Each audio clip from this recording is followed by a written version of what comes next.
It is Konnect Radio, and I feel like I'm saying this far too often now, but we haven't spoken to this person in absolutely ages. Good morning to our resident vet, Chris. Good morning, Gareth. How are you? I'm very well. It seems like ages since we last spoke, and in fact, a lot has been happening in your life since we last spoke because you're about to open the doors on your brand new veterinary surgery.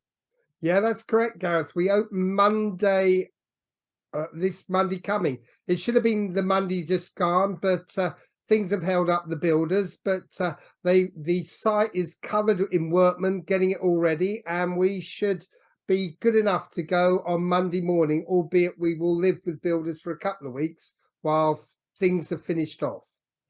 Is there any concern that you'll open the doors and there'll be nobody there? No, we've been working hard at getting the word round, and we already have quite a few appointments booked for the first day, which is lovely to see quite a few old friends and new coming through. So that would be a real pleasure. Have you got the local mayor who can cut the ribbon?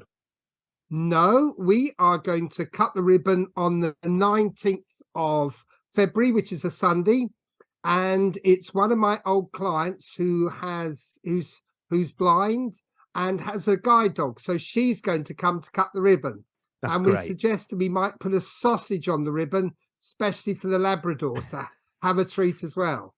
So tell us, Chris, about this practice. In fact, we will talk more about this next week because hopefully we can have you on live from the surgery and maybe we can even have a tour of it. But this is a surgery like none other. It's something that was placed on your heart ages ago. Well, that's right, Gareth. I really believe that animals readily engage with people of diversity, those who are neurodiverse and those who are physically diverse. So, for instance, somebody who has sight problems will use a guide dog to steer them round. We know other people who are disabled use dogs for switching on washing machines or getting post. And then on the neurodiverse side, we know that a lot of people who struggle sometimes with conversation, small talk, find animals really helpful as a way of relaxing. So I'm very keen to include these sort of people in the work in a veterinary practice. And am I right in thinking as well that you'll be training up the vets of the future at this practice?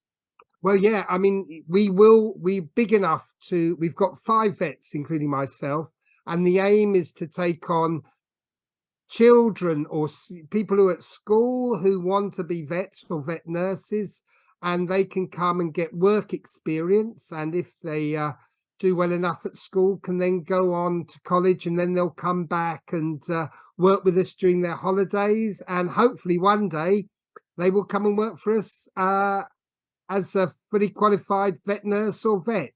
So, yeah, those are the prospects we're looking at. It does sound so exciting.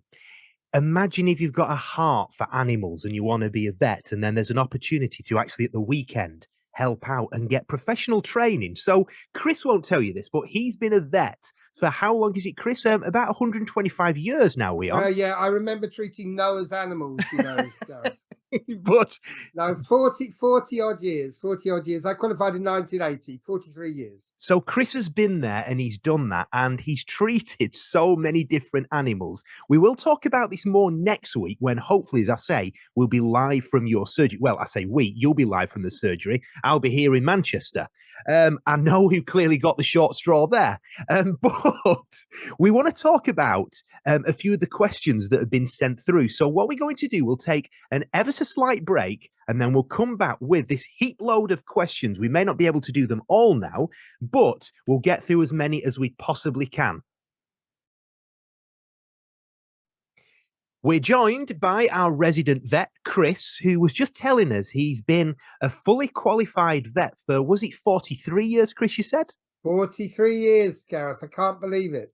And you got bored with retirement, so you've now decided to open up a new veterinary surgery. And a few people asking, actually, how hands-on will you be in this surgery? Well, I will be working in the business 3 days a week.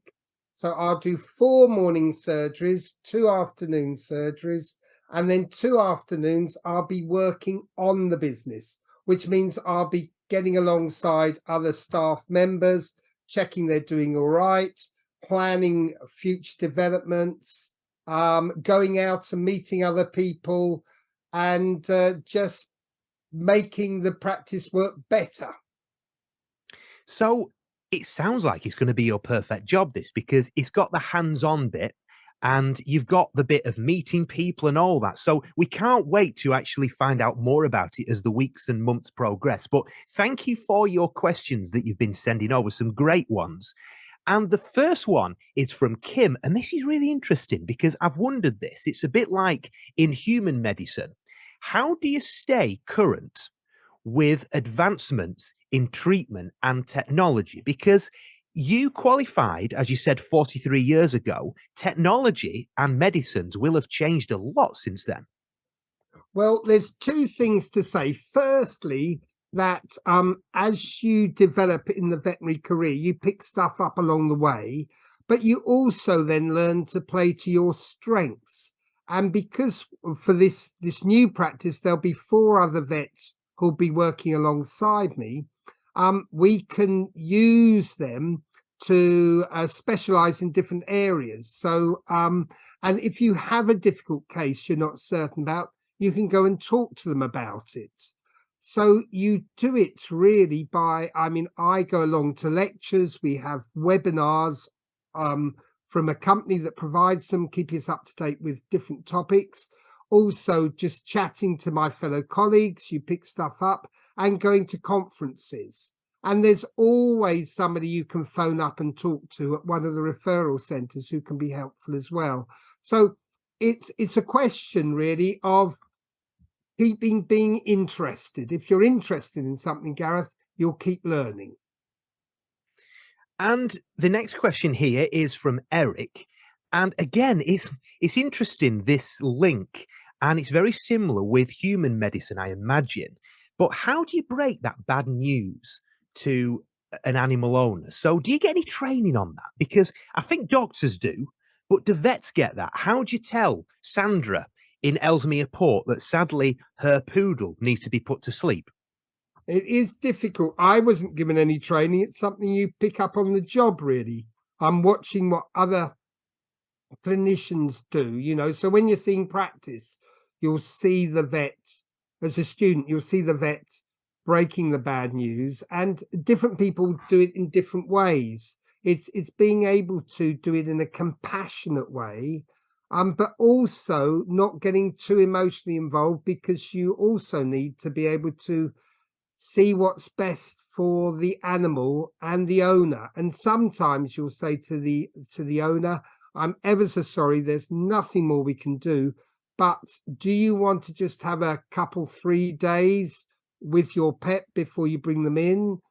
Sometimes you don't have that luxury. It has to be done immediately because the animal's in such pain.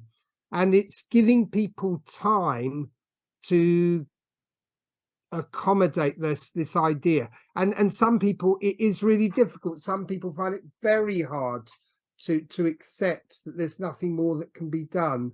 And it's getting people to trust you is really, really important. And then you can minister to them. You are doing a mercy to their pets, and you can do a mercy to them in the way you make it as kind as possible. But it's not always easy, Gareth. It's not an easy part of the job.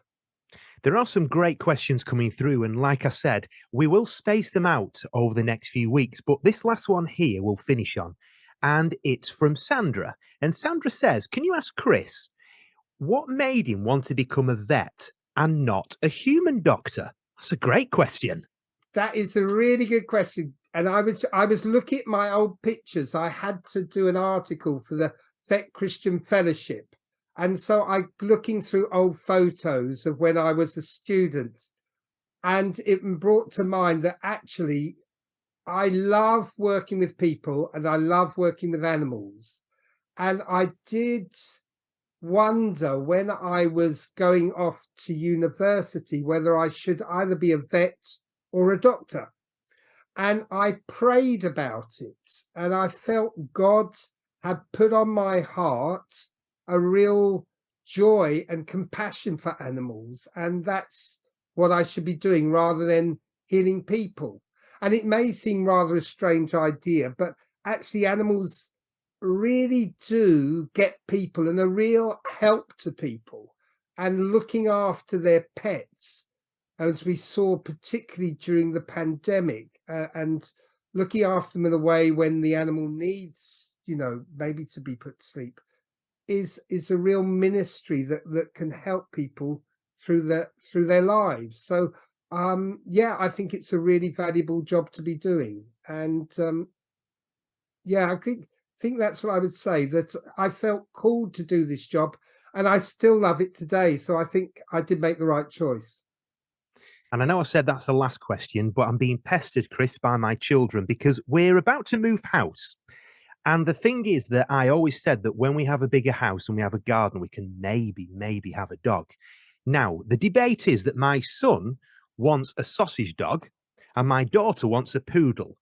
I think they're pretty similar dogs. Is there anything in between that we could potentially get? Well, that's a good question. A sausage dog, sausage dogs can be a bit grumpy at times, and have great attitude. Poodles can be very lively, and they can be again. They're not the most obedient dogs. I've got poodles crossed with a Bichon Frise called a Pouchon, and I mean every dog's a nice little dog. It's just working out what you want to do with that dog. And some dogs need a lot of exercise. Some dogs need a lot of brain exercise because they want to be busy all the time, like collies and spaniels. Sausage dogs need some exercise to keep their backs sound. Otherwise, they can get back problems. So I would say the best thing is to work out what you want to do with your dog, how much time you've got, how far you can walk it, how much time you can put into training the dog in doing things like scent work or agility. And once you've worked out what's going to work for you, then look for people who have got that type of dog and see if that fits with what you would like to do. We're just going to have one lady coming to work for us, who is a dog trainer, and she's going to do our puppy parties, and she is really knowledgeable about the different breeds and what would suit. So if you want to talk to Alison, Gareth, I can give you your number. In the nicest possible way, I am glad we live so far apart. Because if that wasn't the case, if you lived a few miles away from us, my children and my wife would never be from your front door. You would have my kids helping at the surgery. You'd have my wife basically there all the time. And I'd just be on my own at home. It sounds like a good idea, actually, Chris. Ever thought about moving it all to Manchester? I've got a daughter who lives near to Manchester, but I do like Norfolk. Well, there you go. It's a sign.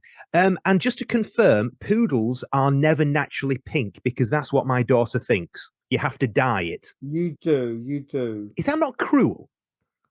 I wouldn't say it's cruel. It's a little bit wacky, Weird. but I see It's weird, people do isn't all it? sorts of wacky things. Sitting on the fence there a bit, Chris, if you ask me. As always, thank you so much, Chris, for your time, and especially this week because you've got so much on your plate with getting all the surgery ready, and we can't wait to share these exciting times with you. Next week, hopefully, you will be live from your surgery and we can have a little tour of it. Super. Look forward to it, Gareth.